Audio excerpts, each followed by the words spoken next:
Hello everyone, welcome to our channel. రెండు తెలుగు రాష్ట్రాలను భారీగా పెరిగినటువంటి ఉష్ణోగ్రతలు, అయితే కొన్ని జిల్లాల్లో కురవనున్నటువంటి వర్షాలు. ముఖ్యంగా వివరాల్లోకి వెళ్దాం. ఏ జిల్లాలో వర్షాలు పడితే తెలుసుకున్నాం. మీరు ఇంకా మన ఛానల్ కనుక సబ్స్క్రైబ్ చేయనట్లయితే వెంటనే సబ్స్క్రైబ్ చేసి పక్కన ఉన్న బెల్ ఐకాన్ కూడా క్లిక్ చేసేయండి. ఇక లేట్ చేయకుండా వివరాల్లో కనుక వెళ్ళినట్లయితే రెండు తెలుగు రాష్ట్రాల్లోనూ హీట్ వేవ్ మరొక 3 రోజుల పాటు కొనసాగుతుందని వాతావరణ కేంద్రం వెల్లడించింది. అయితే ఆ తరువాత తెలుగు రాష్ట్రాల్లో ఉపశమనం వర్షాలు నమోదు కానున్నాయి. ముఖ్యంగా మనకి ఉత్తరాంధ్ర, ఉత్తర తెలంగాణ జిల్లాలో కొంతమేర తక్కువ ఉష్ణోగ్రతలు నమోదవుతున్నప్పటికీ రాత్రి సమయంలో ఈ రోజు శ్రీకాకుళం, అటవీ ప్రాంతాలు, విశాఖలోని అరకు, పాడేరు, లంబసింగి, సీతమ్మధార, టెక్కెలి, అదేవిధంగా విజయనగరం, విశాఖపట్నం వరకు కూడా మనకి మోస్తరు వర్షపాతం నమోదయ్యే అవకాశాలు ఉన్నాయి. ఇకపోతే మనకి రాయలసీమ, మధ్య తెలంగాణ నుంచి దక్షిణ తెలంగాణ వరకు ఉష్ణోగ్రతలు పెరిగాయి. కడప, కర్నూలు, అనంతపురం, సత్యసాయి జిల్లాలో 44 డిగ్రీల వరకు ఉష్ణోగ్రతలు నమోదవుతున్నాయి.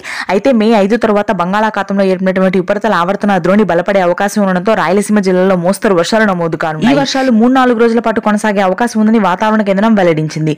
రాయలసీమ, మధ్య తెలంగాణ వరకు కూడా ఈ వర్షాలు కురుస్తాయి. హైదరాబాద్ పరిసర ప్రాంతాల్లో రాత్రి సమయంలో తేలికపాటి జల్లులు ఉండే అవకాశం ఉంది. కృష్ణా, గుంటూరు, కోనసీమ, నెల్లూరు, ప్రకాశం జిల్లాల్లో వర్షాలు లేకపోగా ఉక్కపోత కూడా అత్యధికంగా ఉంటుంది. వడదెబ్బ తగిలే అవకాశం ఉందని వాతావరణ కేంద్రం హెచ్చరించింది. ఇది ప్రస్తుతానికి latest weather update. Thank you.